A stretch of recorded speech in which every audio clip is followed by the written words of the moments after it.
ከኢትዮጵያ ብሮድካስቲንግ ኮርፖሬሽን ጋር ለሚኖረን ለዚህ ቃለ መጠይቅ ፈቃደኛ ስለሆኑ ለጊዜዎት እጅግ በጣም እናመሰግናለን። እኔም እጅግ አመሰግናለሁ። እንደምን አሉ? ሰላም ነው ወይ? እግዚአብሔር ይመስገን አለው።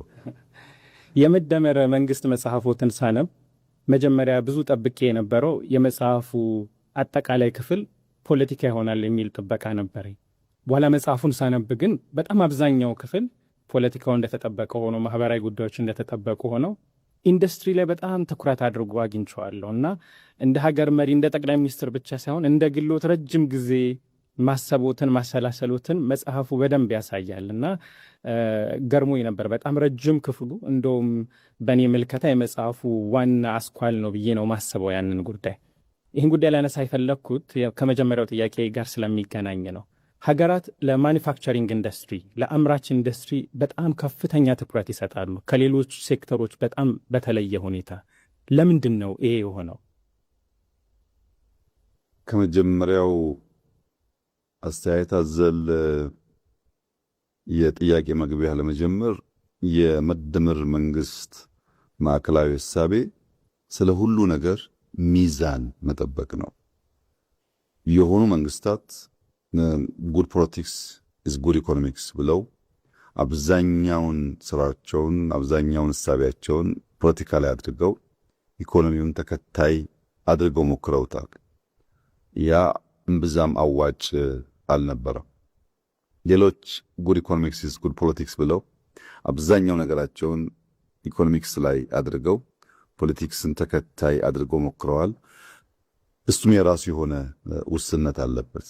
በፖለቲካና በኢኮኖሚ መካከል ሚዛን መጠበቅ፣ ፖለቲካል ኢኮኖሚን በትክክል መግራት መረዳት አስፈላጊ ነው ብሎ በሚዛን የሚነሳ መጽሐፍ ነው። አንዱ ገዝፎ አንደኛው ያነሰ እንደሆነ የሚፈለገውን ስር ነቀል ለውጥ ማምጣት ያስቸግራል። ለዚህ ነው የመደመር መንግስት ሚዛን ጠብቆ ሼራቸው ሳይዛባ አንዱ ለአንደኛው መከታ ተሸካሚ ሆኖ በጋራ ብልጽግና ማረጋገጥ እንዲችሉ በትኩረት የተሰራው።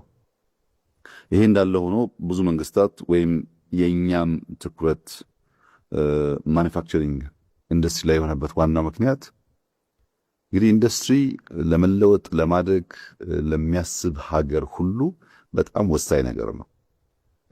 የኢኮኖሚ ልብ ነው። አንድ ሰው ልቡ ፈንክሽናል ካልሆነ ልቡ ካልሰራ ዘሆል አካላቱ ጤነኛ ሰላማዊ ቢሆን ውጤታማ እንደማይሆነው ሁሉ ኢኮኖሚ የሚያደርገው የኢኮኖሚ ልብ ማኒፋክቸሪንግ ኢንዱስትሪ ነው።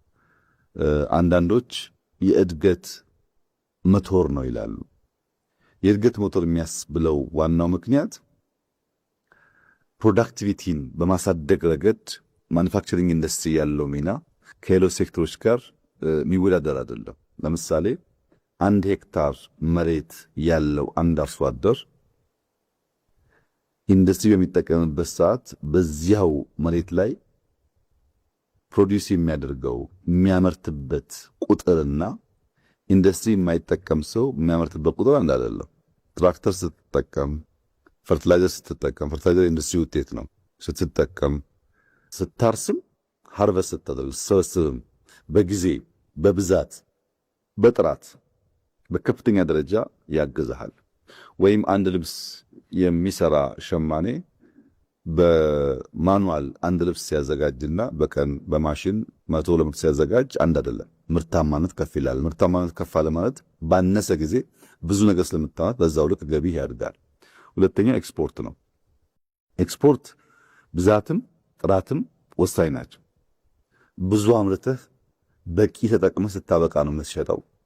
ስታንዳርድ ለመጠበቅም ይሄኛው ፕሮዳክትህ ከዛኛው ፕሮዳክትህ ዩኒፎርም እንዲሆንም ማኒፋክቸሪንግ ኢንዱስትሪ በጣም ከፍተኛ ሚና አለው እና ለምርታማነትም ለኤክስፖርትም እንደ የእድገት ሞተር ሆኖ ይወሰዳል። ሁለተኛው ክሪቲካል ጉዳይ መዋቅራዊ ሽግግር ነው። አንድ የኢኮኖሚ ዘውግ ያለ እንደሆነ ወደሚቀጥለው የኢኮኖሚ ዘውግ ለመውሰድ የማኒፋክቸሪንግ ኢንዱስትሪ አይተኬ ሚና አለው። ዳይቨርሲፋይድ በሚሆንበት ሰዓት ማለት ነው። ኢንዱስትሪ የማይጠቀሙ የኢኮኖሚ ዘውጎች ጥሬ ዕቃ አቅራቢ ሊሆኑ ይችላሉ። ለምሳሌ ቡናን እንዳለ ማቅረብ ፕሮሰስ ሳታደርግ ወይም ወርቅን እንዳለ ማቅረብ ሳታቀልጥ ወይም ሊቲየምን ወደ ባትሪ ሳትቀይር እንዳለ ጥሬ ዕቃውን ማቅረብ። እንደዚህ አይነት ችግር የሚፈጠረው የጥሬ ዕቃ አቅራቢ የሚያደርግህ ጉዳይ ፕሮሰስ የማድረግ ካፓሲቲ ካልፈጠርክ ነው። ዳይቨርሲፋይ ለማድረግም ከጥሬ ዕቃ ወደ ፕሮሰስ የተሻገረ ምርት ለማምጣትም ኢንዱስትሪ ከፍተኛ ሚና አለው። ሶስተኛው ክሪቲካል ኤሪያ ፈጠራና ቴክኖሎጂ ነው። እንግዲህ ግብርና ለምሳሌ ብትወስድ በእጅ ስናርስ ወይም በበሬ ስናርስ ለሺህ ዓመታት እምብዛም የተጋነነ ለውጥ የለውም። ኢንዱስትሪ ከገባበት በኋላ ግን በጣም ከፍተኛ የሆነ መነቃቃትና ለውጥ አምጥቷል። የማኑፋክቸሪንግ ኢንዱስትሪ ፈጠራ ቴክኖሎጂን የሚያመጣው ለራሱ ብቻ አይደለም፣ ሌሎች ዘርፎችም ጭምር ነው። ከፈጠራ አንጻርና እድገትን ከማፋፋም አንጻር ያለው ሚና አይተኬ ነው።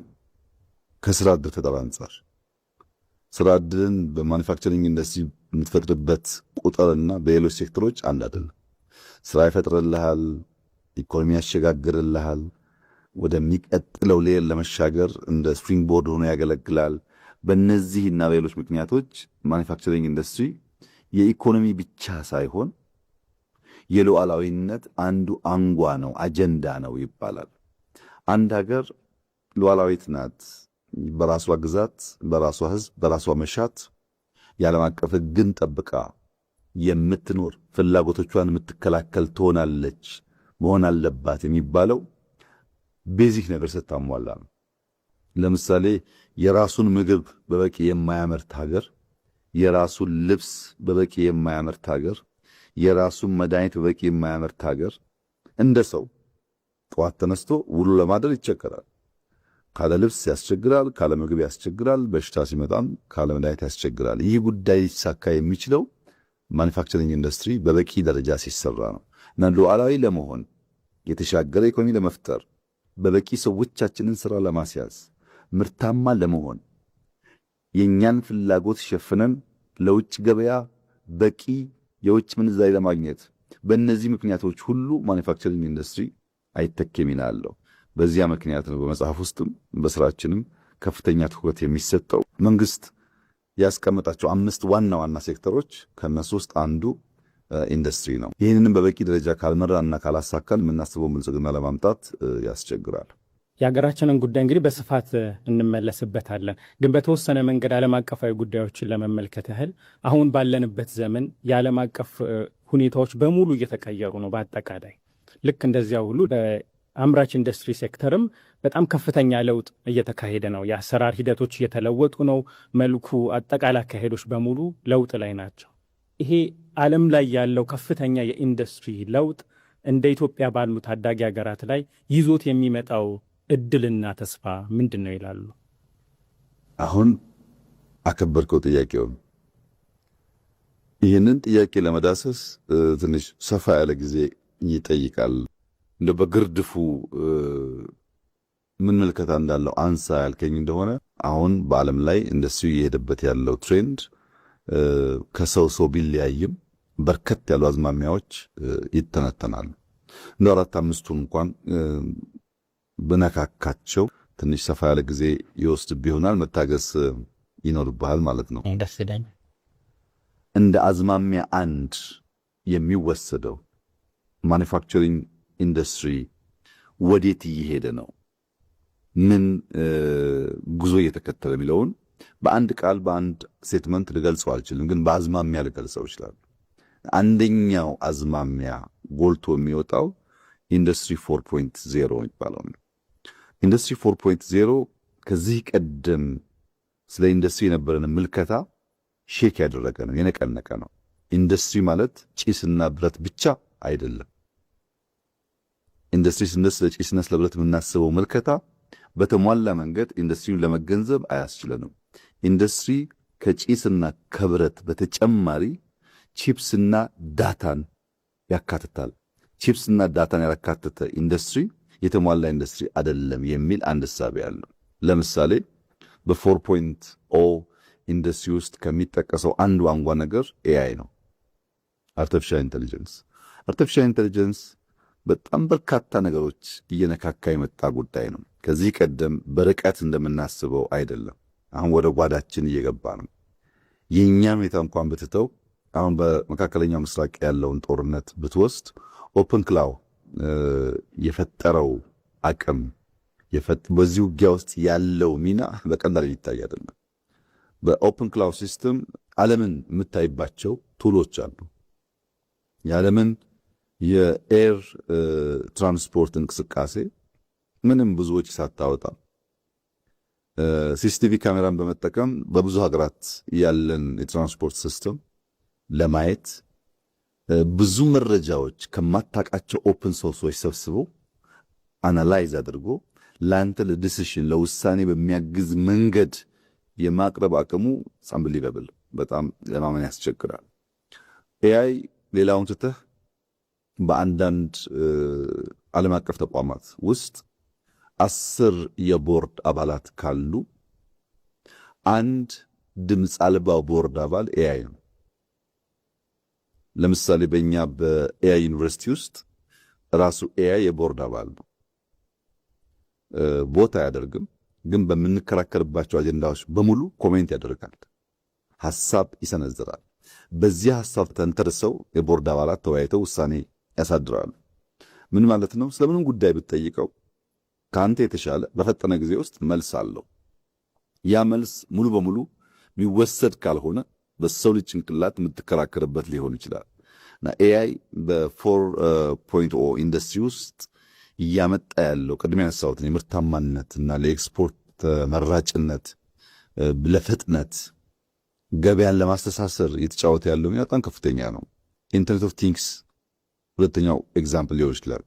ኢንተርኔት ኦፍ ቲንግስ የሚባለው ሁሉም ነገር ምግቡም፣ ሽያጩም፣ ንግዱም ከኢንተርኔት ጋር ያለው ትስስር ማለት ነው። የምታዝበት፣ የምትከፍልበት፣ የምትመርጥበት መንገድ በሙሉ ወደ ኢንተርኔት እየተቀላቀለ መጥቷል። በብዙ ዓለማት እኛም ጋር እየተለመደ ነው ያለው። ሮቦቲክስ ቅድም ያነሳውን ኢንዱስትሪ ሰው የሚያደርጋቸውን ስራዎች ሮቦቶች ማድረግ ጀምረዋል። ከዚያም አልፎ በቅርቡ አይተህ ከሆነ በመካከለኛው ምስራቅ የግመል ውድድር ነበር።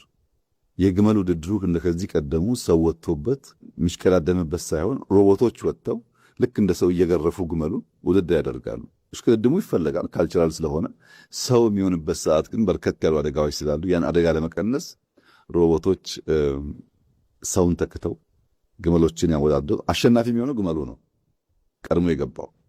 እንደዚህ አይነት ሁሉ ልምምዶች በሮቦቲክስ ተጀምሯል። አውቶሜሽን ላይ በጣም ሰፊ ኢምፓክት አለው። ቢግ ዳታ አናሊቲክስ ትላልቅ ዳታዎችን አናላይዝ ማድረግ፣ ስለ አንድ ነገር ከመወሰን በፊት ከብዙ ሶርሶች ከብዙ ዳታ ትሪያንጉሌት አድርገህ የጠራውን ለእውነት የቀረበውን ነገር የመምረጥ ጉዳይ በ4.0 ውስጥ አንድ ትልቁ አንኳር ነገር ነው። ዲጂታል ትዊንስ አሁን በጣም እያበበ የመጣው ነገር፣ ስለ ማንኛውም ነገር ትዊንስ ይሰራና ያንን ነገር በአካል ያንን ሰው በአካል አግኝተህ ከማናገርህ በፊት የሱን ትዊንስ የሱን አምሳያ አናግረህ ስለሰውየው በቂ ግንዛቤ መውሰድ። 3D በቤት በመኪና በፈለግከው መንገድ እነዚህ በከፍተኛ ደረጃ የኢንዱስትሪ አዝማሚያ እየቀየሩት ነው ያሉት። ድሮ በነበረው ልምምድ ለመሄድ አስቸጋሪ ሆኗል። ከዘርፎች አንጻር የወሰድክ እንደሆነ የሴሚኮንዳክተርስ አንዱ ክሪቲካል ኒው ትሬንድ ነው፣ አዝማሚያ ነው። ኢቪ የኤሌክትሪክ መኪናዎች አዝማሚያ ናቸው። መድኃኒቶች ማምረት በብዛትና በጥራት አዝማሚያ ነው። ኤሮስፔስ ላይ አዳዲስ ልምምዶች ተጀምረዋል። ባዮቴክኖሎጂ ላይ አድቫንስድ ማቴሪያልስ ወይም ማቴሪያል ሳይንስ የሚባሉ ላይ ስለ እያንዳንዱ ነገር የሚጠቀሙት ማቴሪያል አድቫንስድ የመሆን ለሎንጂቪቲም ይሁን ለጥራት ማለት ነው። እነዚህ ጉዳዮች እንደ አንድ ትሬንድ እንደ አንድ አዝማሚያ ይታያሉ። እዚህ ውስጥ እንድምታ አለው። ይህ ትሬንድ ምንድን ነው እንድምታው ያልክ እንደሆነ ከርካሽ ጉልበት ወደ ክህሎት መሳብ ነው። ከዚህ ቀደም እኔ ጋር ቺፕ ሌበር አለ እና ኑ ይባል ነበር ለኢንቨስትመንት እንደምታስታውሰው። ያ ነገር ተበላሽቷል። አሁን ቺፕ ሌበር ሳይሆን ስኪል ነው የሚያስፈልገው። ለምን ያልክ እንደሆነ ስኪል ብቃት የመፍጠር አቅም ከቁጥር በላይ ድርሻ የያዘ ማለት ነው። ሁለተኛው ከጥሬ ዕቃ ጥሬ ዕቃ አምርቶ ከመሸጥ ወደ ፈጠራ የታደገበት መንገድም እንደዚሁ ሌላ ትሬንድ ነው። በዚህ ትሬንድ ውስጥ እንደ አዝማሚያ የሚወሰድ ነው። ለምሳሌ ኤንቪዲያን ብትወስድ ኤንቪዲያ የዛሬ 20 ዓመት ገደማ ሲጀምር ጀስት ስታርታፕ ነበረ። የኤንቪዲያ ፕራይመሪ ስራው ከተለያዩ ሶፍትዌሮች አፕሊኬሽን በመስራት አናሊሲስ በማውጣት እውቀት ነው ጀነሬት የሚያደርገው። አናሊሲስ ነው ፕራይመሪ የሚሰራው ስራ።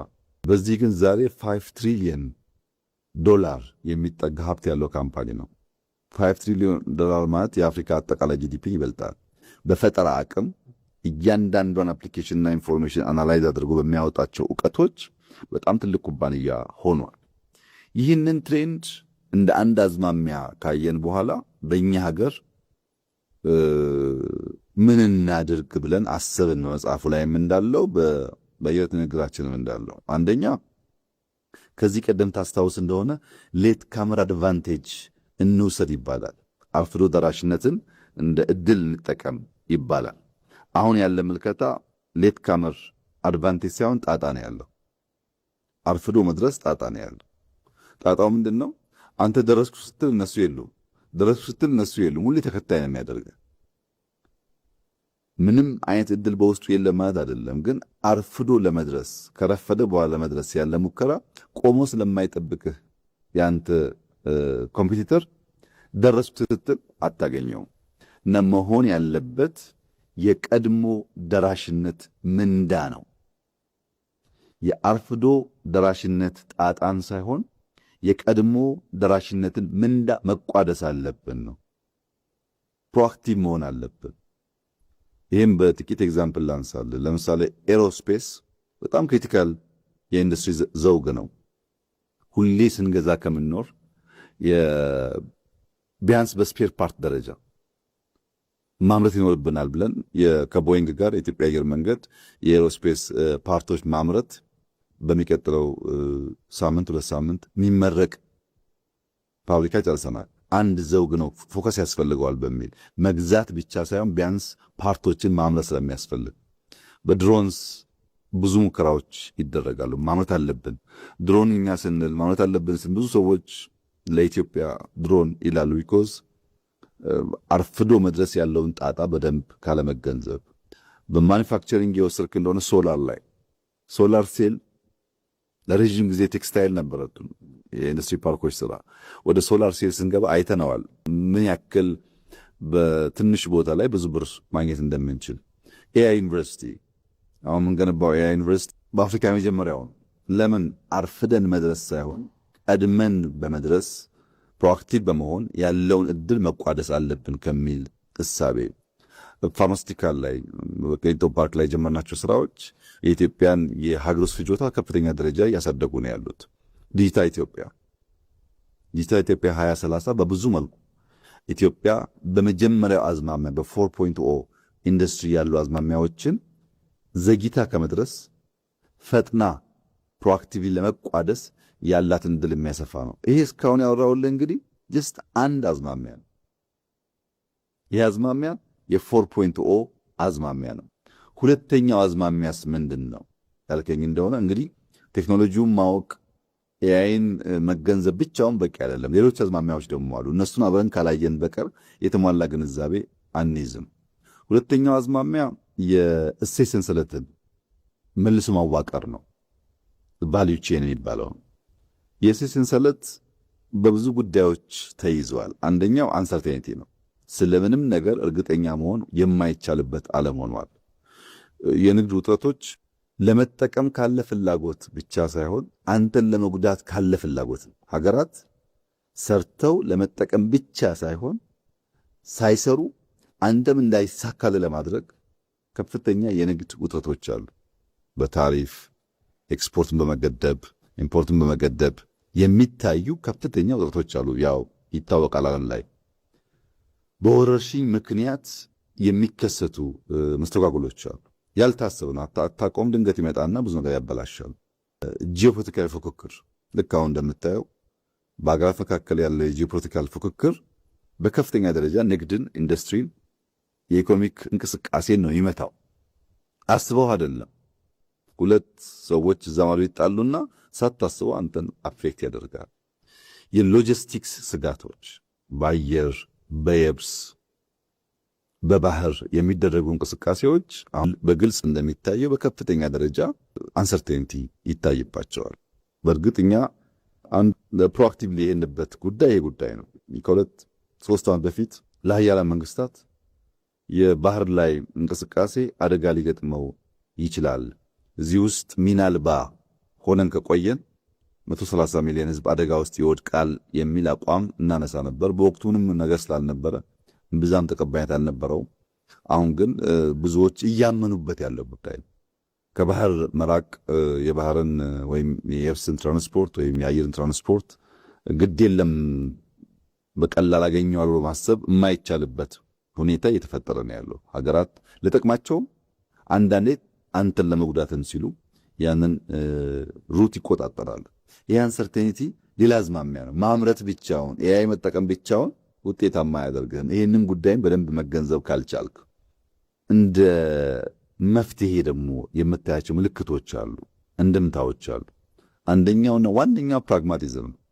ቅድም ባነሳው መጽሐፍ ላይ በደንብ እንደተቀመጠው ፕራግማቲዝም ማለት አሁን የምታየው ማንኛውም ነገር ነገ ላይሆን ስለሚችል ነገ ላይም ሁኔታውን አይተህ ጥቅምህን ማዕከል አድርገህ መወሰን እንጂ ከዚያ ውጭ ያለው አካሄድ ፕራግማቲክ ያልሆነው አካሄድ ውጤታማ አያደርግም የሚል ነው። በብዙ ምክንያቶች ለምሳሌ እንደ አንድ ኤግዛምፕል እናንሳ።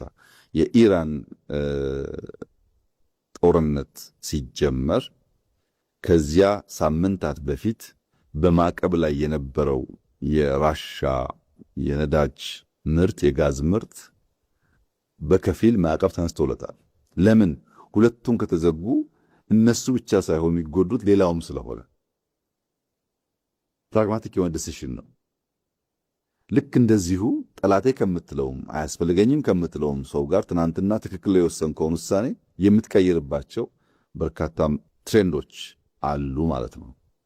ሁለተኛው በጥቂት ሀገራት የተጀመረ እኛም ማሰብ መምከር የሚገባን ነገር የፕላስ ዋን ስትራቴጂ ነው።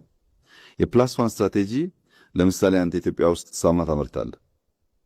ኢትዮጵያ ውስጥ ሳሙና እያመረትክ ቅድም ባልኩ አንሰርቴኒቲ የአንተ ሳሙና ፋብሪካ ከገበያ ውጭ ሊሆን ይችላል። ልክ ያንተን ፋብሪካ የመሰለ ፋብሪካ ሌላ ቦታ ሌላ ሀገር ትወስዳለህ።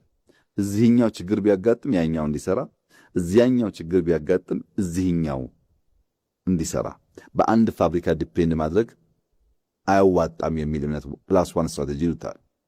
ይሄን ደግሞ አቅርቦት ለመቆጣጠር አቅርቦት ለማቀራረብ ገበያን ለማቀራረብ የሚጠቅም ነው ብሎ ነው የሚያስቡት። ሲገልጹት ኒር ሾሪንግ እና ፍሬንድ ሾሪንግ ይሉታል።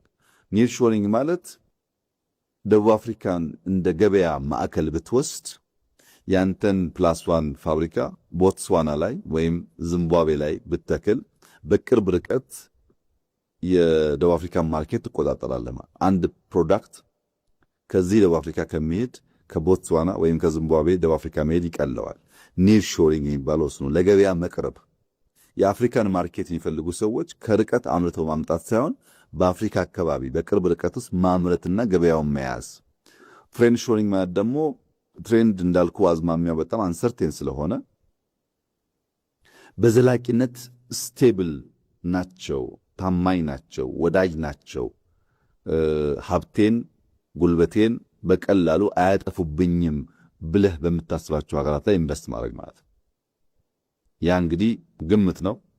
አንሰርቴኒቲ መልሶ ይውጠዋል። ግን በተቻለ መጠን ታሪካቸውን ስትመለከት ዘላቂነት ኮንቲኒቲ ያላቸውን ስርዓቶች፣ መንግስቶች፣ ታማኞች አካባቢ ኢንቨስት ማድረግ እና በዚህ ምክንያት በቀጠናዊ አቅርቦት ሰንሰለቶች ውስጥ የኒር ሾሪንግ እና ፍሬንድ ሾሪንግ የፕላስ ዋን ስትራቴጂ ለዛ አንሰርቴኒቲ እንደ አንድ ትሬንድ ነው። ቅድም ኤአይ ያልን አይደለም? እሱ ቴክኖሎጂ ነው።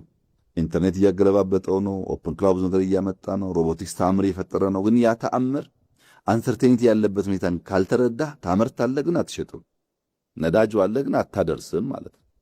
ይህን አንሰርቴኒቲን ታሳይ ማድረግ አለብን የሚል በጣም የጠነከረ ንግግሮች፣ ውይይቶች፣ ምክክሮች አሉ።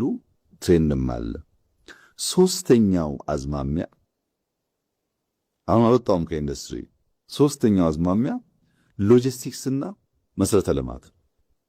የኢንፍራስትራክቸር ብልጫ የሌለው ሀገር፣ መሰረተ ልማት የሌለው ሀገር፣ የተሳለጠ ሎጂስቲክስ የሌለው ሀገር ምንም እንኳን የመጀመሪያውን ትሬንድ የኤአይውን ትሬንድ ቢያሟላ ሁለተኛውን ትሬንድ ባይፓስ ማድረግ ቢችልም የተሳለጠ ኢንፍራስትራክቸር መገንባት ከሌለው ብልጫ መውሰድ አይችልም ነው። ምንድናቸው እነዚህ ኢንፍራስትራክቸሮች? ልዩ ኢኮኖሚ ቀጠናዎች እና ኢንዱስትሪ ፓርኮች ተበራክተዋል ዓለም ላይ። ዛሬ ከ6000 በላይ የኢንዱስትሪ ፓርኮችና የፍሪ ትሬድ ዞንስ የሚባሉት ዓለም ላይ አሉ። ከ6000 በላይ እስከ 7000 የሚያደርሷቸው አሉ። በርካቶች ወደ ተቀናጀ የኢኮኖሚ ስነ ምህዳር እያደጉ ይገኛሉ። ለምንድን ነው ያ የሆነበት? ዋናው ምክንያት ሎጂስቲክስ የሚባለው ጉዳይ የሁሉ ነገር ማዕከል ሆኗል። ሎጂስቲክስ ስንል ድራይ ፖርት፣ ፖርት፣ ፍሪ ትሬድ ዞን፣ ኢንዱስትሪያል ፓርክ፣ ሃይዌይ የመሳሰሉትን ያካትታል ማለት ነው። ኢንድ ቱ ኢንድ ነው። ሁለተኛው የቴክኖሎጂ ፓርኮች፣ ኢንዱስትሪ ፓርክ ብቻ ሳይሆን የቴክኖሎጂ ፓርኮች ሪሰርች ዴቨሎፕመንት የሚሰራባቸው ኢንኩቤሽን ሴንተር ያለባቸው። ለምሳሌ የኤአይ ዩኒቨርሲቲ የኤአይ ሲቲ በለው በአቅራቢያው ናሽናል ክላውድ፣ የሃርድዌር ማኒፋክቸሪንግ ኢንኩቤሽን ሴንተርስ ስታርታፖች የሚሰሩበት ሃርድዌር ጋር የሚለማመዱበት በ10 ደቂቃ ድራይቭ ኢንዱስትሪ ፓርክ ገብተው የተለያዩ ፋርማሲውንም ቴክስታይሉንም እያዩ በቴክኖሎጂ ኢምፓክት የሚያደርጉበትን አውድ የሚፈጠር ነው እንጂ ጀስት ዩኒቨርሲቲ ብቻ መማሪያ ብቻ አይደለም። ለምን አር&ዲ ሪሰርች ኤንድ ዴቨሎፕመንት ኢንኩቤሽን ሴንተር በጣም ክሪቲካል እየሆነ ስለመጣ። ሌላው የወጪ ንግድ ማኒፋክቸሪንግ ክላስተሮች ማበራከት ነው። የወጪ ንግድ ኤክስፖርት ላይ ቤዝ ያደረጉ ኤክስፖርት ፕሮሰሲንግ ይባላል። ለሎካል ኮንሰምፕሽን ብቻ ሳይሆን የውጭውን ማርኬት ታሳቢ አድርጎ ይሰሩ ማለት ነው። በዚህ ውስጥ አረንጓዴ ኢንዱስትሪ ቀጠናዎች አሁን የምታመርተው ምርት በምን አመረተውም ጥያቄ እየሆነ ነው። ለመግዛት በምን እንዳመረትከው ዋጋውን ለመወሰን ምንም አይነት ተጨማሪ ክፍያ አንተን ላለማስከፈል እንደ ትሬንድ እየተወሰደ ነው ያለው። ከዚህ አንጻር የኛ ሀገር ሙከራ ምንድነው ያልክ እንደሆነ ያው የኤአይ እንዳነሳውልህ በጣም አመርቂ ስራ ነው እየሰራ ያለ ነው። በእርግጠኝነት ለኛም ለአፍሪካም ኩራት የሚሆን ስራ ነው የሚሆነው። በቅርበት በትኩረት የተሰራ ነው ያለው። ሲያልቅ ሁላችን በጋራ ምናይ ይሆናል። ሁለተኛው ግን የኛ ፓርኮች የኢንዱስትሪ ፓርኮች የነበረው ጅማሮ በፎሬን ዳይሬክት ኢንቨስትመንት እና ኤክስፖርት ላይ ብቻ የተንተራሱ ነበሩ። እነዚያን ወደ ልዩ ኢኮኖሚ ቀጠና ማሸጋገር የጀመርነው ጉዳይ ነው። ለምሳሌ ድሬዳዋ ላይ ወይም ገዳ ላይ ሊሆን ይችላል። ለምን እንደዛ እናደርጋለን? ማምረት ብቻ ሳይሆን የንግድ ሰንሰለትም የሎጂስቲክስ ጉዳይም ክሪቲካል ስለሆነ፣ ለምሳሌ የድሬዳዋን ፍሪ ዞን ብትወስድ በአቅራቢያው ድራይ ፖርት አለ። በድሬዳዋ ድራይ ፖርትና ፍሪ ዞን መካከል 4000 ሄክታር ቦታ ነበር። ያን አሁን ወደ አንድ እያመጣ ነው። ለምን? እዛ ሃይዌይ ሬልዌይ ካልገነባን በቀር በእነዚህ ሁለቱ ኢምፖርታንት ተቋማት መካከል ትስስር ካልፈጠር የምናስበውን ስለማናሳካ፣ ወይም ሞጆ ትመጣ የሞጆ ድራይ ፖርትና የገዳ ፍሪ ትሬድ ዞን እንደዚሁ የተሳሰሩ ናቸው። በሬልዌይ በሃይዌይ አንዱ ለአንዱ መጋቢ ነው። እዚህ ያመረትከውን በቀላሉ በድራይ ፖርት አድርገህ ታውጣት ትችላለህ ማለት ነው። እንደዛ አይነት ትስስሮች እየሰራን ነው። ስንት አዝማሚያ ያየን? አሁን 3 አዝማሚያ ያየን። አራተኛው እንኳን ጨምርልኝ ብትል ዲካርቦናይዜሽን አንደኛው ትሬንድ ነው። ይሄም በአንዱ ብታልፍ በአንደኛው አታልፍ። የወደፊት ተወዳዳሪ ለመሆን በዝቅተኛ የካርቦን ምርት የማምረት አቅም ይወስናል። በዝቅተኛ የካርቦን አቅም ካላመረትክ ያመረትከው ምርት ገበያ ላይ ሲወጣ የሚያገኘው ዋጋና እንደ ኩባንያ እንደ ኢንዱስትሪ አንተን የሚቀጡበት መንገድ ትርፋማ ያደርጋል።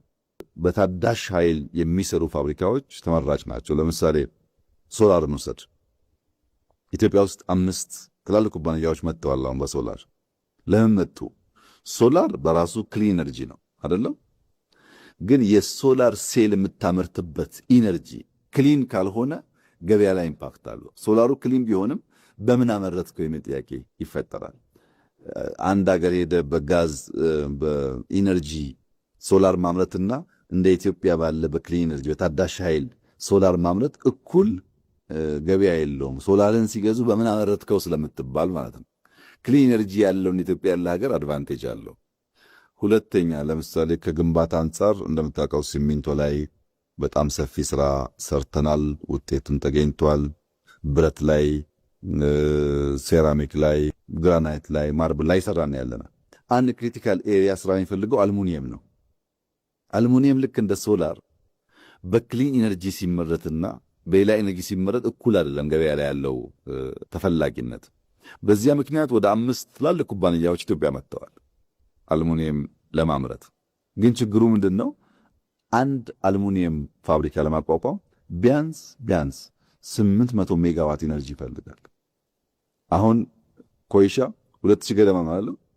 2.2 ገደማ አልሙኒየም 3 ፋብሪካ እንኳን ራን አያደርግም ማለት ነው። ኮይሻን የሚያክል ቢሊየንስ ኦፍ ዶላር አውጥተህ ያ ሁሉ ድካምና ስራ ከ2 እና 3 ፋብሪካ አያልፍም፣ በከፍተኛ ኃይል ዲማንድ ስለሚያደርጉ። ያን የሚያክል ኃይል ለአንድ ፋብሪካ ከሰጠህ ደግሞ የራሱ የሆነ ነገር አለው። በዚያ ምክንያት ትንሽ ያዝ አድርገናል። ፍላጎቱ አለ፣ እየመጡ ነው። ግን ዲማንድ የሚደረገው ኢነርጂ እኛ አሁን ካለን ፍላጎት አንጻር ትንሽ ያስቸግራል። ልክ እንደዚሁ በታዳሽ ኃይል በሌሎች ዘርፎችም ይታያል። ሶስተኛው ሰርኩላር ኢኮኖሚ ነው፣ ውደታዊ ኢኮኖሚ። ሰርኩላር ኢኮኖሚ ማለት ለምሳሌ ብረት አምርተህ ተጠቅመህ ከወደቀ በኋላ መኪና ከተጋጨና ከወደቀ በኋላ ስክራፕ ሰብስበህ አቅልጠህ ሌላ ነገር ማዋል መቻል፣ ወይም ፕላስቲክ ተጠቅመህ ከወደቀ በኋላ ሰብስበህ አቅልጠህ መጠቀም መቻል፣ ወይም ወረቀት ካርቶን ተጠቅመህ ከጥቅም ውጭ ከሆነ በኋላ መልሰህ አቅልጠህ ፋብሪካ ገብቶ እንደ አዲስ መጠቀም መቻል፣ ሪዩዝ ማድረግ ተሰርቶ ማለት ነው። ይሄ የሰርኩላር ኢኮኖሚ አንዱ ቻሌንጅ ግብአት አይደለም ለሁሉ ነገር። ግብአት ተጠቅመህ ከወደቀው መጠቀም በራሱ ለኢንዱስትሪው እንደ ትሬንድ ተወስዷል። አንድ ፕሮዳክት ይወጣል፣ ጥቅም ላይ ይውላል፣ ሲወድቅ መልሶ ግብአት ይሆናል ወይ የሚል ጉዳይ። ከዚህ ጋር የሚያያዝ አንድ ክሪቲካል ነገር ምንድን ነው? አሁን ብዙ ምርቶች እንደ ከዚህ ቀደሙ ጠንካራ አይደሉም። ለምሳሌ ድሮ መኪና ጠንካራ ነው፣ ብትጋጭም ቶሎ ጥርምስ አይልም። የአሁኑ እንደዛ አይደለም። ስልክን ብትወስድ የድሮና የአሁኑ አንድ አይደለም። ማንኛውም ዕቃ የአሁኑ ትንሽ ቶሎ ተሰባሪ ነው። ለምንድን ነው እንደዛ የሆነው ብለህ ስትጠይቅ በእውቀት ነው የሆነው። ማንኛውም ፋብሪካ ለምሳሌ አንድ መኪና አምርቶ ሰጥቶ ያን መኪና 50 ዓመት የምትነዳው ከሆነ ፋብሪካው ራሱን ገደለ ማለት ነው። ስልክ ሰጥቶ ስልኩን 10 ዓመት ከተጠቀምክ ሊያመርት አይችልም ማለት ነው። ቶሎ ቶሎ የጣልክ እንድትገዛው የሚሰጥህ ዕቃ ሎንጂቪቲው እንደ ከዚህ ቀደሙ ዝም ብሎ ልክ አይደለም። በሶፍትዌርም ይሁን በሃርድዌር ያጥረህ ተጠቅመህ እንዲጠፋና መልሰህ እንድትገዛ ነው የሚፈለገው። መልሰህ ስትገዛ ግን ያ የወደቀውን ደግሞ እነሱ ፕሮሰስ አድርጎት መልሶ መጠቀም ይፈልጋሉ። ለረጅም ጊዜ የሚያገለግል ነገር ብዛም አይታይም። አሁን ለምን ዲካርቦናይዜሽን የማምረቻ መንገዱ ኢነርጂው ኢሹ የሆነ ሲመጣ የሚመረትበት ፍሪኬንሲና የምርት ተረፈ ምርት መልሰህ መጠቀም ደግሞ ክሪቲካል እየሆነ ስለመጣ ከዚህ አንጻር ስነ ምህዳራዊ ኢንዱስትሪያል ፓርኮች ወይም ኤኮ ኢንዱስትሪያል ፓርክስ የሚባሉት እየተስፋፉ መጥተዋል። በኢንዱስትሪያል ፓርክ ውስጥ የሚጠቀሙት ኢነርጂ ብቻ ሳይሆን ተረፈ ምርቶቻቸው፣ ፍሳሾቻቸው ዜሮ ፍሳሽ ማጣሪያ ያላቸው መሆኑ በጣም ክሪቲካል ነው። ከነሱ የሚወጣው ተረፈ ምርት አካባቢ እንዳይጎዳ ማለት ነው። የኛ ኢንዱስትሪዎች ከሞላ ጎደል 100% በሚባል ደረጃ የዜሮ ፍሳሽ ማጣሪያ አላቸው። ክሊን ኤነርጂ እንጠቀማለን። የሰው ኃይላችን እስኪ ከጨመረበት በዚያው ልክ ኮምፒተንት የመሆን እድል አለን ማለት ነው። ምናልባት ከፖለቲካል እሳቤ ጋር ስለሚሄድ አንዱ ደግሞ ሌላው ትሬንድ 5ኛ ትሬንድ ለምትወስደው የመንግስት ሚና ዳግም መነቃቃት ነው። ይሄ የሊበራል እሳቤው መንግስት ከኢንዱስትሪ ይውጣ፣ መንግስት ከቢዝነስ ይውጣ፣ ነገር ሁሉ ለፕራይቬት ይተው የሚለውን ሐሳብ እኛ አይደለንም የሐሳቡ ባለቤቶች ጭምር ግድ የለም መንግስት ኢንቮልቭ ያደረገበት ኢንተርቪን ያደረገበት አሁን ያለው የኢንዱስትሪ አዝማሚያ አያዋጣም። የግድ የመንግስት ጣልቃ ገብነት ያስፈልጋል። ኢንዱስትሪ 4.0 ሊሳካ የሚችለው መንግስት በበቂ ደረጃ ኢንተርቪን ካደረገና ኢንቨስት ካደረገ የሚል እምነት በስፋት ይንጸባረቃል። ለጥቂት ምሳሌዎች ለማንሳት ስትራቴጂክ ዘርፎች ላይ ለይቶ መስራት ብቻ ሳይሆን በዚህ ጉዳይ ላይ እኔ ሀገር ካላመረትክ ታሪፍ ጨምርብሃል፣ እኔ ሀገር ማምረት አለብህ፣ ወይም ደግሞ አንተ ሀገር የሚመረት ከሆነ ሮ ማቴሪያል አልክልህ አልሰጥህም፣ ምክንያቱም አንተ እያመረትክ ስለሆነ። ስትራቴጂክ ሲባል እንደ ቺፕስ ለምሳሌ ያሉትን ማለት ነው። ወይም በራስ ማምረት ወይም ሮ ማቴሪያል ወደ አንተ እንዳይደርስ ማድረግ መንግስታት ይሁነኝ ብለው አስበው አቅደው በይፋ እየተናገሩ የሚሰሩት ትሬንድ ሆኗል። ኢንቨስትመንት መሳብ፣ እኔ ሀገር ካመረት ይሄን ያን ለቅላለሁ፣ እኔ ሀገር ማታመርት ከሆነ ግን ያንተ ምርት አታስገባም እኔ ጋር፣ በግልጽ የሚታይ ነው በትላልቆቹ። ለምን ኢንቨስትመንት መሳብ የመንግስት ኢንተርቬንሽን ይፈልጋል። ስትራቴጂክ ዘርፎች ለይቶ ለመቆጣጠር ለምሳሌ ቲክቶክን ልግዛ ጭቅጭቅ ምን አመጣው? መንግስት እዚህ ውስጥ ምን አገባው? የግል ጉዳይ ከሆነ የዳታ ጉዳይ ነው። ዳታ ደግሞ ቅድም ብያለሁ፣ ልክ እንደ ቺፕሱ በ4.0 የኢንዱስትሪ አንድ አንኳር ነው። ዳታን ካልተቆጣጠርክ፣ ቺፕስን ካልተቆጣጠርክ በ4.0 ውስጥ ቦታ የለም እና መንግስታት ኢንቮልቭ ያደርጋሉ። ልግዛ አይሉም እኮ የኔ ሰው፣ የኔ ዜጋ፣ የኔ ሀገር ኩባንያ እንዲገዛው ብለው ኢንተርቪን ያደርጋሉ። ሮ ማቴሪያል ሬር ሚነራልስ ምንላቸውን ለመቆጣጠር ያሉበትን ቦታ ለመያዝ ሽሚያ የለም። መንግስታት ናቸው እኮ ሰው እየላኩልህ ነውና ለኔ ሰው ስጥልኝ የሚለው ጉዳይ ኢንተርቪን የሚያደርጉበት ዋናው ምክንያት እነዚህን ሮ ማቴሪያልስና ክሪቲካል ስትራቴጂክ ኤሪያስ ለይተው ካልተቆጣጠሩ ባለው ውድድር ውስጥ ቦታ የለንም የሚል ትሬንድ ስላለ መንግስታት ድሮ ከምናቀው የተሰወረ ኢንቮልቭመንታቸው በላይ በተገለጠ መንገድ ኢንተርቪን ያደርጋሉ። የሀገር ውስጥ ማኒፋክቸሪንግ አቅም መገንባት፣ ፕሮዳክታቸውን መግዛት፣ ፋይናንስ ሰፖርት ማድረግ፣ ገበያ ማፈላለግ፣ ሲወጡን ፕሮቴክት ማድረግ መንግስታት በስፋት ኢንተርቪን የሚያደርጉባቸው ኤሪያ ናቸው እና እነዚህ አዝማሚያዎች ለየብቻ ካያቸው ሰክሰስፉል አያደርጉም። በድምር ማየት ይፈልጋል። ሌሎቹን መዘርዘር ጊዜ ስለሚወስድብን እንደው አንደኛው እንኳን ልጨምርልና ስድስተኛው ማኒፋክቸሪንግ አምራች ብቻ ሳይሆን ወደ ሰርቪስ ማሳደግ ነው። ለምሳሌ አንድ ጥሩ ኤግዛምፕል የሚነሳው ሮልስ ሮይስ የሚባለው ኩባንያ የአውሮፕላን ኢንጂን ያመርታል። ከዚህ ቀደም የነበረው ትሬንድ ኢንጂን ያመርታል፣ ይሸጣል። አሁን ግን እንደዛ አይደለም። ኢንጂን ያመርታል፣ ለእያንዳንዱ ኤርክራፍት ያከራያል። በጊዜ ትጠቀምበታለህ። መጠገን ማስተካከል የሱ ስራ ነው፣ ግን አይሰጥህም። ባለቤትነቱ የራሱ ሆኖ በክራይ መልክ በሊዝ መልክ ትጠቀምበታለህ። ኢንዱስትሪን እንደ ሰርቪስ ማቅረብ ማለት ነው። ከዛም የሚያልፉ አዝማሚያዎች አሉ። ወደ ተሟላ የኢንዱስትሪ እድገት ሳይኬድ መጨንገፍ፣ የኢንዱስትሪ ጭንገፋ የሚባል አዝማሚያም አለና በርካታ አዝማሚያዎች አሉ።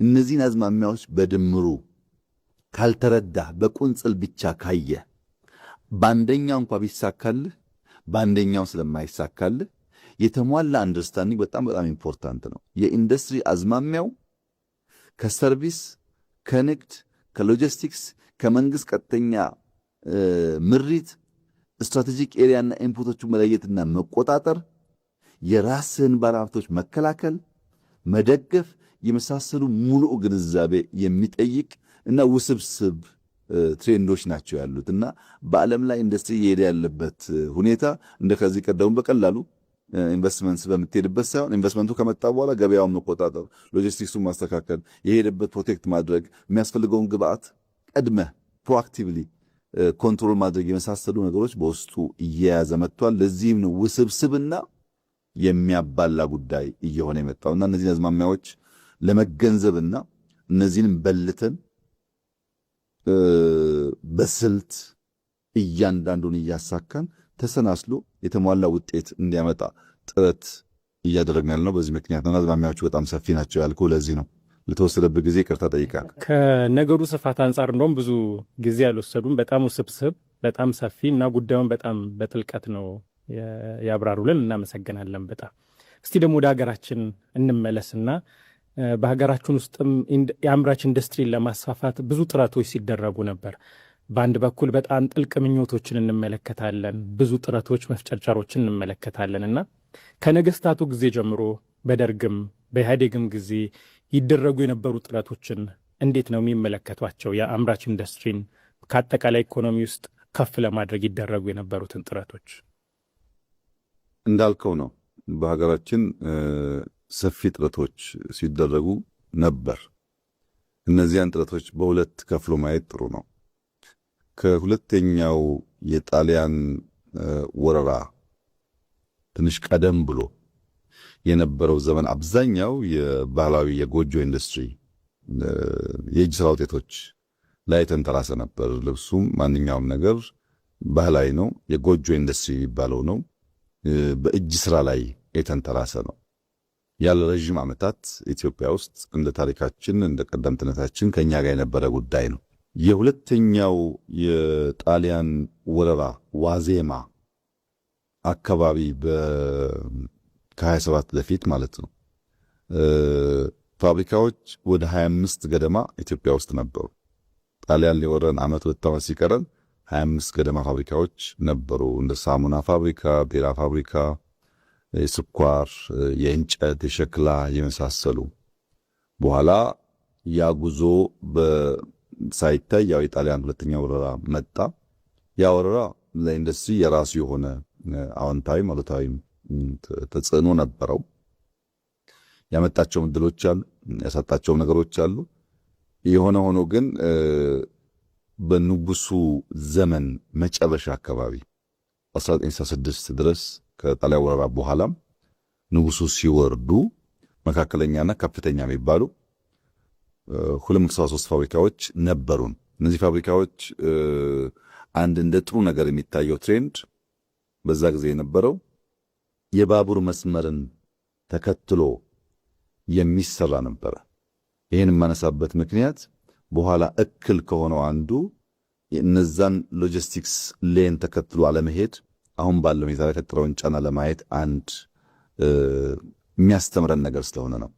አንዱ ትሩ ኳሊቲ እሱ ነበር። ሁለተኛው የውጭ ኢንቨስተሮች ሚና በተለይ ጃፓኖች፣ ጣሊያኖች፣ ሆላንዶች በነዛ ኢንዱስትሪዎች ባለቤትም ሆነው መስራችም ሆነው ከፍተኛ ሚና ነበራቸው። በተለይ የአርመኖች ሚና ከፍተኛ ነበር። የአርመኖች አሻራ በኢትዮጵያ ኢንዱስትሪ ውስጥ በጫማ በህትመት ኢንዱስትሪ ኢትዮጵያ ያስተዋወቁት አርመኖች ናቸው እና አርመኖች፣ ጃፓኖች፣ ጣሊያኖች፣ ሆላንዶች፣ ሌሎችም ግሪኮች በኢትዮጵያ ኢንዱስትሪ ጅማሮ ውስጥ አሻራ የነበራቸው ሀገራት ናቸው። ሁለት ክሪቲካል ጉዳዮች እዚህ ውስጥ እንድትይዝልኝ ይፈልጋለሁ። አንደኛ ቁጥሩን፣ ሁለተኛ እነማን ነበሩ ኢንቨስት ያደረጉት፣ ሶስተኛ የት አካባቢ ነበር ኢንቨስት የሚደረገው የሚለው ነገር ወሳኝ ነው።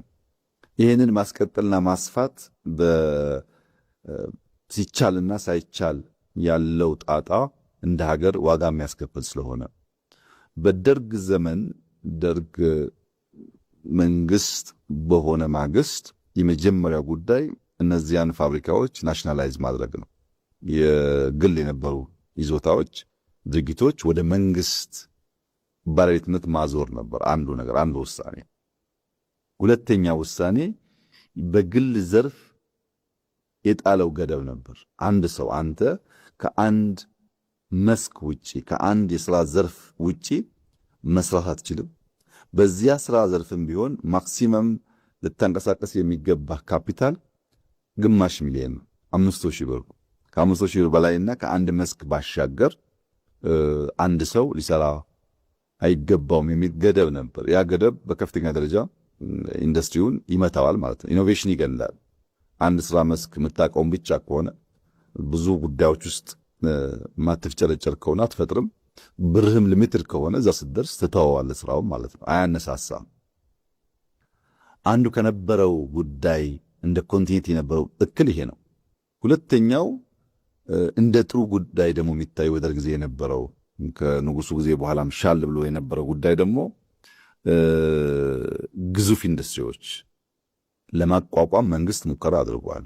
ለምሳሌ አቃቂ መለዋወጫን ብትወስድ፣ የናዝሬት ትራክተርን ብትወስድ፣ በሆመቾ ቢሾፍቱ የነበሩ ሚሊተሪ ኢንዱስትሪዎችን ብትወስድ ሄቪ ኢንዱስትሪ የሚባሉ ተለቅ ተለቅ ያሉ በግብርናውም በሚሊተሪውም የኢትዮጵያን ቁመና ሊያሻሽሉ የሚችሉ ናቸው። እነዚህ ላይ ለሚሰራ ስራ በጣም ጥሩ ነው። የቅድሙ ገደቡና የሰውን የሥራ መስክ ሊሚት ማድረጉ የራሱ ኔጌቲቭ ተጽዕኖ እንደነበረው ሁሉ ትላልቅ ኢንዱስትሪ ለመሞከር ደግሞ የተደረገው ነገር እርሾ ሆኖ ሊያገለግል የሚችል ተብሎ ሊወሰድ ይችላል። በደርግ ጊዜ የነበሩን ኢንዱስትሪዎች እነዛ ኢንዱስትሪዎች በድምሩ 60 ሺህ ገደማ በፋብሪካ ውስጥ የሚሰሩ ሰራተኞች ነበሩ። 60 ሺህ ለስንት ሚሊዮን ህዝብ ነው? ከ25 እስከ 30 ለሚጠጋ ሚሊዮን ህዝብ 60 ሺህ ገደማ የፋብሪካ ሰራተኞች ነበሩ። ያን የነበረው አይዲዮሎጂ ምንድን ነው? ሰርቶ አደሮች፣ ላብ አደሮች 60 ሺህ ለሚጠጉ የፋብሪካ ሰራተኞች የነበረ አይዲዮሎጂ ነው። ሚሊየንስን ታሳቢ ያደረገ አልነበረም ማለት ነው። አንዱ ስብራት እዛ ጋር ነው። ሰራተኛው በበቂ በሌለበት ሀገር ነው እሳቤው የመጣው። 1% እንኳን በቅጡ በማይሞላ ማለት ነው። ፋብሪካን እንደ ቢዝነስ፣ ፋብሪካን እንደ ሙያ ከመምራት ደግሞ የፓርቲ ኮሚቴ የሚባል አለ፣ በፋብሪካዎች ጉዳይ ላይ ውሳኔ የሚያሳድር። ይህም የራሱ ተጽዕኖ ነበረው። በሙያ በገንዘብ በእውቀት በንግድ እሳቤ እንዳይመራ ከማድረግ አንጻር ማለት ነው። አይዲዮሎጂውም ችግር አለበት፣ በፖለቲካ አመራቱም ችግር አለበት፣ ገደቡም ችግር አለበት። ሄቪ ኢንዱስትሪ ነበረ። ሙከራ ደግሞ ጥሩ ነው።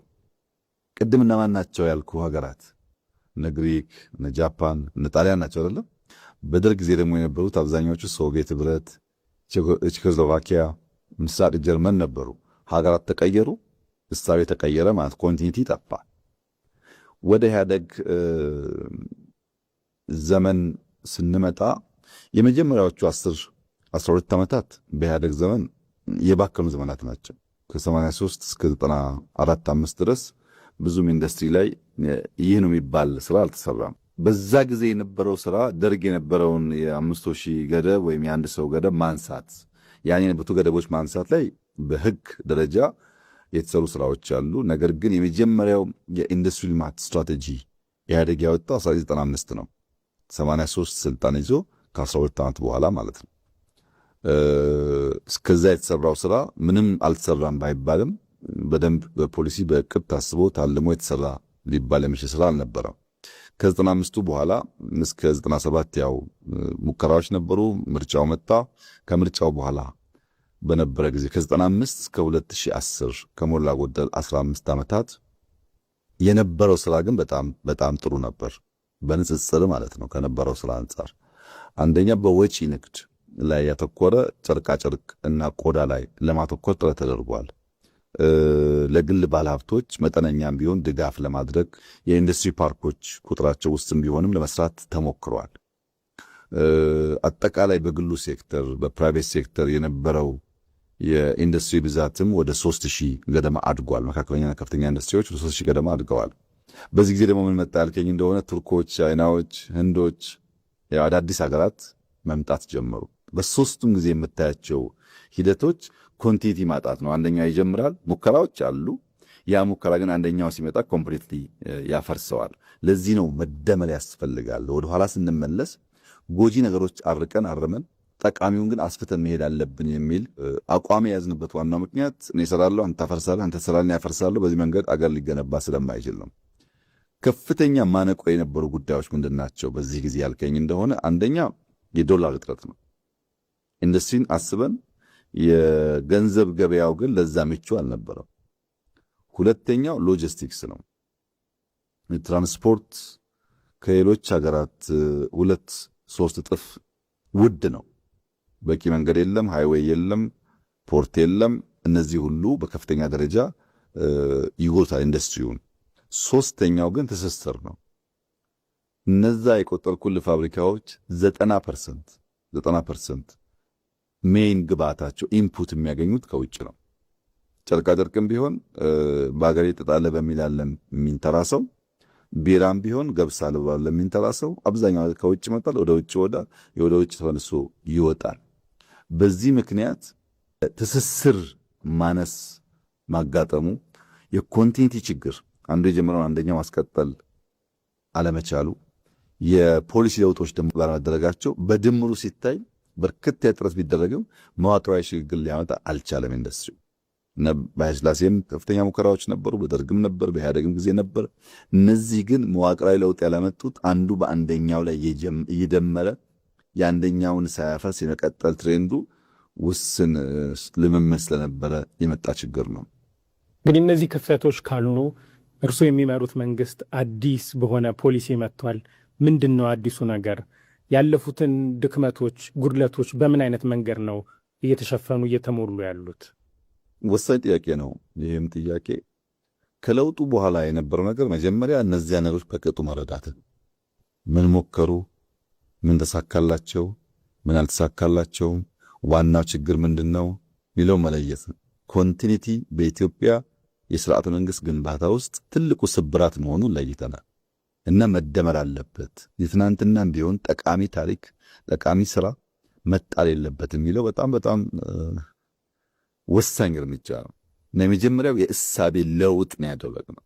አንደኛ ብዝሃ ዘርፍ መሆን አለበት፣ ብዝሃ ተዋናይ መሆን አለበት፣ ብዝሃ ተጠቃሚ መሆን አለበት። ይሄ ሶስቱም ጊዜ ወስደህ ተንትንልኝ ካልክ ችግር አለበት። ብዝሃ ዘርፍ ያልንበት ምክንያት በውስን ዘርፍ ላይ ብቻ ስለነበረ እንቅስቃሴው ዘርፉ ካልሰፋ ስለማይሆን፣ ብዝሃ ተዋናይ ያልንበት ምክንያት መንግስትም የግልም የውጭ ባለሀብትም በስፋት የሚሳተፍበት ይሄ ዩጎዝላቪያ ነው ወይም ራሻ ነው ወይም ጀርመን ነው ሳይሆን ከየትኛውም በእኛ ሀገር ህግና ስርዓት የሚሰራ ኃይል እስከመጣ ድረስ። ሶስተኛው ደግሞ ተጠቃሚነት ነው። ብዝሃ ተጠቃሚነትን ካረጋገጥን ኮንቲኒቲ ማምጣት እንችላለን የሚል የእሳቤ ለውጥ ነበር። ምን ማለት ነው? መንግስት ከአስፈጻሚነት ወደ አመቻችነት ማድረግ አለበት።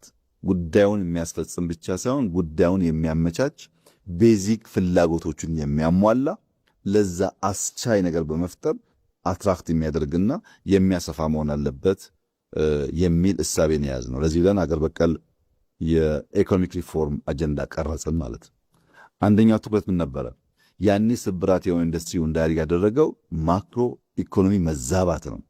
በብዙ መንገድ በብዙ ምሳሌ ላብራራል እችላለሁ። ይሄ የማክሮ ኢኮኖሚ መዛባት ኢንቨስተሮች ደፍረው የውጭ ምንዛሪ አገራችን እንዳያፈሱ ይዟቸዋል።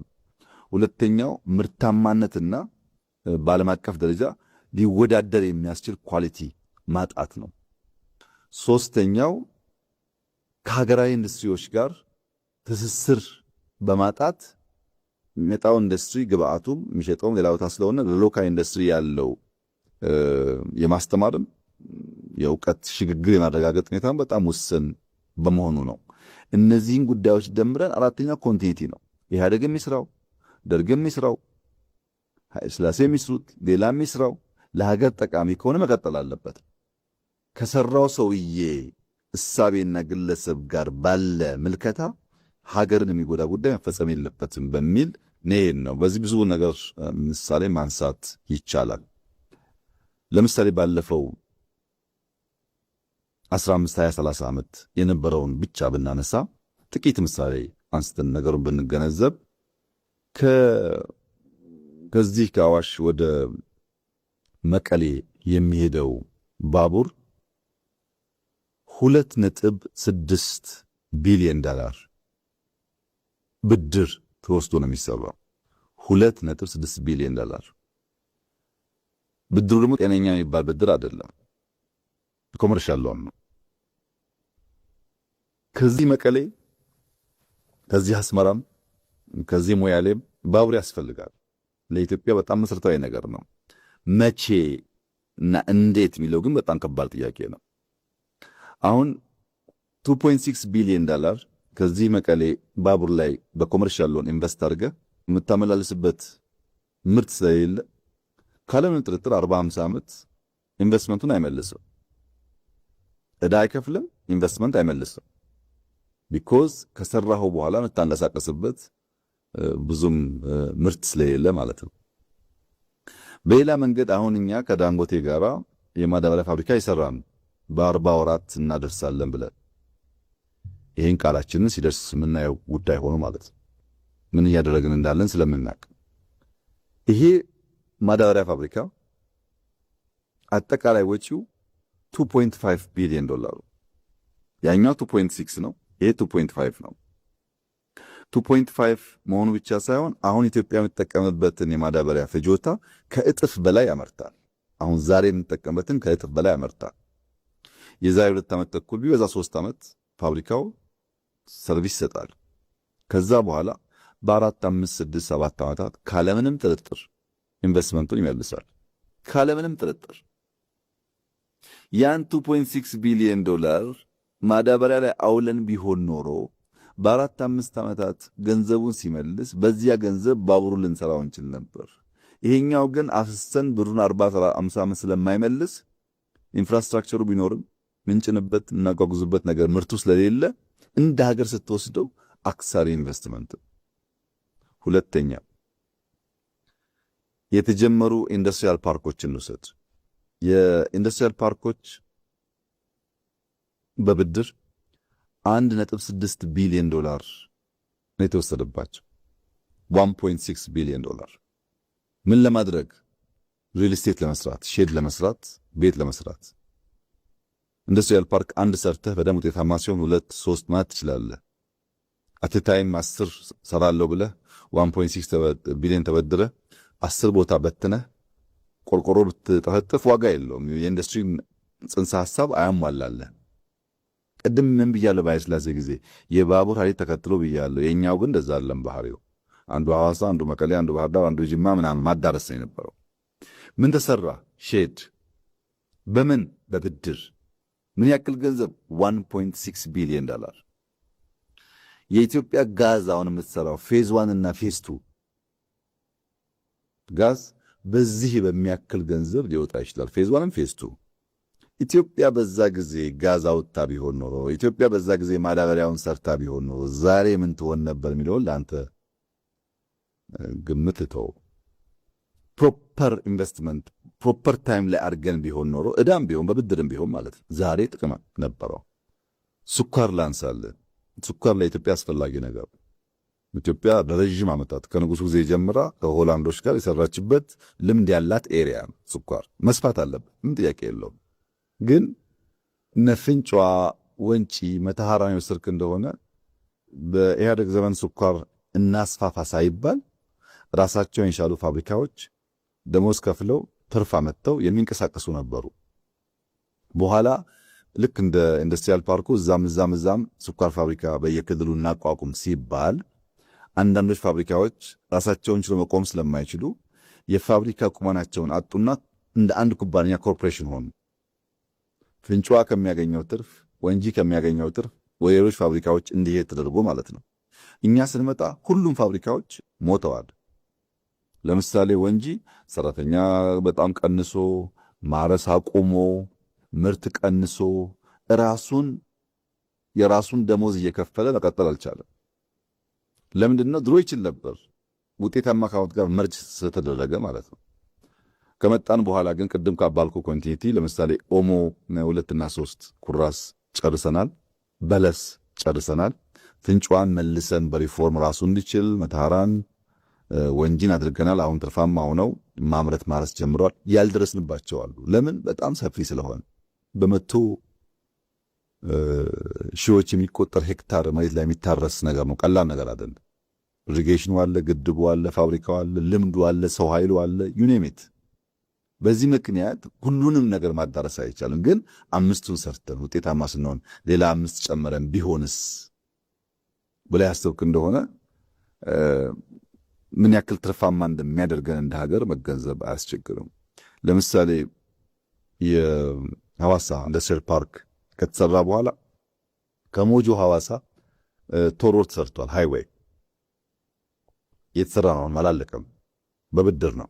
$700+ ሚሊዮን የፈጀ ሀብት ነው። ከሞጆ ሐዋሳ 200+ የሚሆን ኪሎ ሜትር። አሁን ዝም ብለህ በሌማን እንደ መንግስት እንደ ግለሰብ ነው ማወራ። ከሞጆ ሐዋሳም ከሐዋሳ ሞያሌም ከሐዋሳ ሶዶም ከሐዋሳ አርባ ምንጭም ያስፈልጋል መንገድ፣ ጥያቄ የለውም። በቂ መንገድ የለንም። ግን ከሞጆ ሐዋሳ የሰራነውን ሃይዌይ ከአዳማ አዋሽ ሰርተን ቢሆን ኖሮ አሁን ከአዳማ አዋሽ የምንሰራውን ከአዋሽ መይሶ አድርገነው ቢሆን ከዚህ ድሬዳዋ ወይም ከዚህ ጅቡቲ ሃይዌይ ቢገናኝ ኖሮ ለኢትዮጵያ ኢኮኖሚ ምን ማለት እንደሆነ አስበው። $700 ሚሊዮን በብድር በእኛ አይደለም በብድር ከሞጆ ሐዋሳ የሰራነው ሃይዌይ ለሚቀጥሉት 30-40 ዓመታት ዕዳው መመለስ አይችልም። ወደ ጅቡቲ ሆኖ ቢሆንሳ በቀኝም በግራም በሚታይም በማይታይም መንገድ ምንም ጥርጥር የለውም ኢኮኖሚያችን ኢምፓክት ያደርጋል። እዛ ኢንቨስት አድርገን ብሩን ካገኘን በኋላ ወደ ሐዋሳም ወደ ሌላም ቦታ ብናደርገው ችግር የለውም።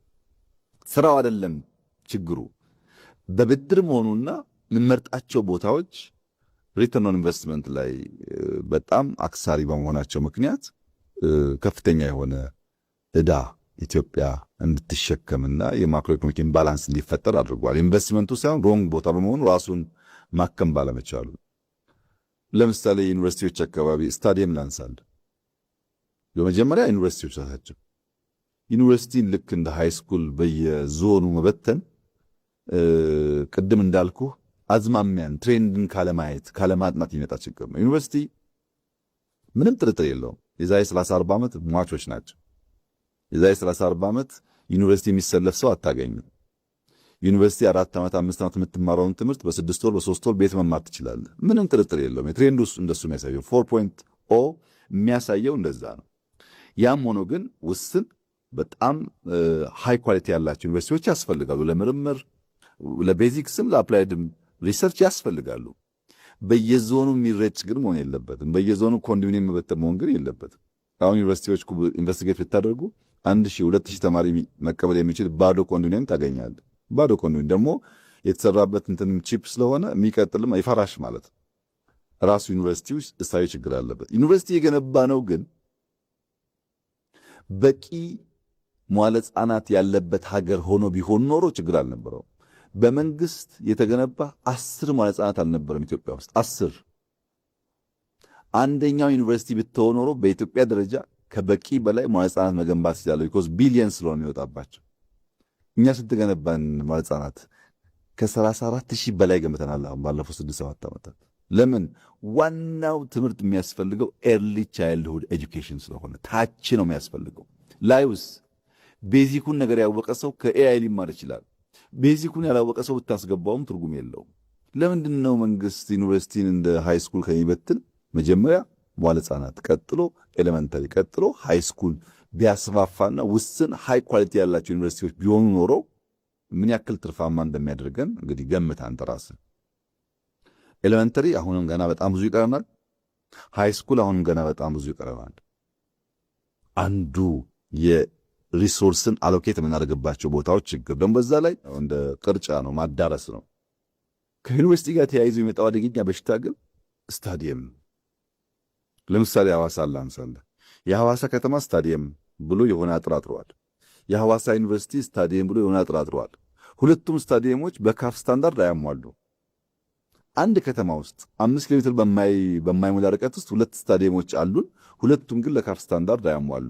ሁለቱን ጨፍልቀን ቢሆን ግን አንድ ደንበኛ ስታዲየም በዓለም አቀፍ ስታንዳርድ ተቀባይነት ያለው ብንገነባ ኖሮ ሐዋሳን የመሰለ ውብ ከተማ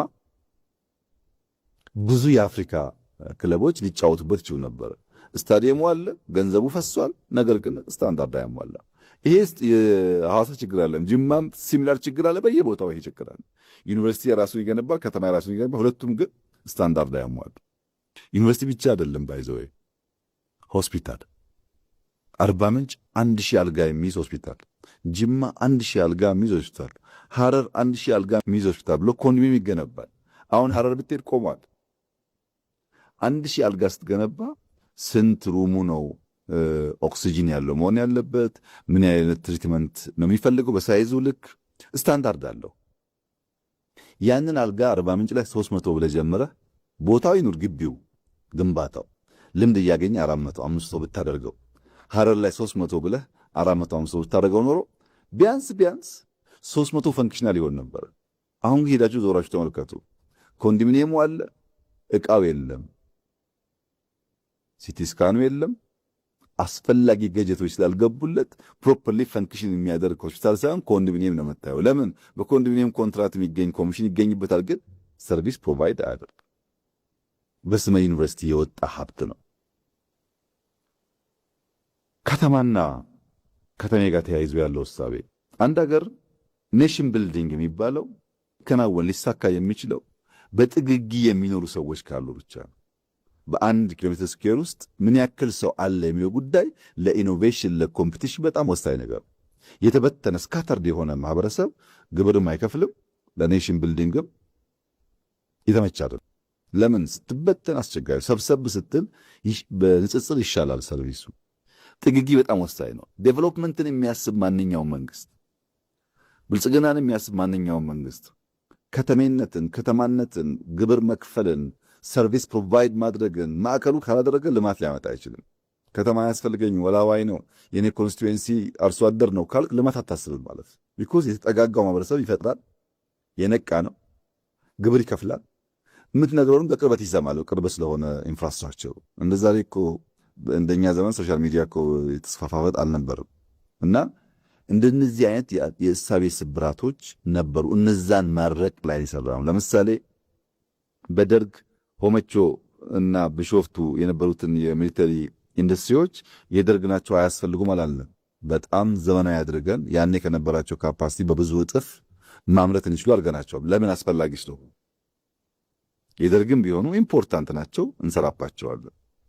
በኢህአደግ ጊዜ የተጀመሩ የኢንዱስትሪያል ፓርኮች እኛን አብዛኛዎቹ የጨረስናቸው ችግር የሚኖርበት ወረዲ ብድር ስለገባን ማለት ነው። ስኳር ፋብሪካዎች እንዳልኩ ከግማሽ በላዩን ፈንክሽናል አድርገናል። የኢህአደግ ናቸው ብለን አልጣልናቸው። አንዳንዶቹን ደግሞ ሪዳይሬክት የምናደርጋቸው ይኖራል። ከሪተርን ኦን ኢንቨስትመንት ከአጭር ጊዜ አንጻር አዋጭ ደግሞ ካልሆነ ሪዳይሬክት ተደረጋሪ ሪሶርሱ ማለት ነው። በዚህ መንገድ ከትናንትናው ጠቃሚ የሆኑ ጉዳዮችን በመውሰድ ባለማጣጣል ኮንቲኒቲ ማረጋገጥ ነው። ለምሳሌ የኛ ዘመን ኢንቨስትመንት ከራሻ ኢንቨስተር አለን፣ ከቻይና ኢንቨስተር አለን፣ ከቱርክ ኢንቨስተር አለን፣ ከጣሊያን ኢንቨስተር አለን። በኃይለሥላሴ የምታውቃቸውም አሉ፣ በደርግ የምታውቃቸውም አሉ፣ በኢህአደግ ያሉትም አሉ። ዘመን መጥቶ እነዛን የሚቀያየር ጉዳይ አላደረግንም። በሴክተርም ሊሆን ይችላል፣ በሀገራትም ሊሆን ይችላል። በሚሰራበት መንገድም እያረቅን እያረምን ለመሄድ ነው ሙከራ ያደረግነው። በዚህም አመርቂ ውጤት እየመጣ ይገኛል። ኢንዱስትሪ ሪስፖንድ የሚያደርገው እንደ ሌሎቹ ፈጥኖ አይደለም። መጀመሪያ ማጥናት ማወቅ፣ ከዛ መሬት፣ ከዛ ኢነርጂ፣ ከዛ ገንዘብ፣ ከዛ ፋብሪካ ከውጭ ስለሚመጣ ከዛ ፋብሪካውን መጠቀም መቻል፣ ከዛ ምርት ማምረት፣ ምርት ወደ ኳሊቲ ማሳደግ፣ ከዛ ገበያ ማፈላለቅ ጊዜ ይፈልጋል። ይሄንን ዑደት ነው ስንከተል የነበረው። ውጤቱም በእጅጉ ሻል ያለ ነው ማለት ይቻላል።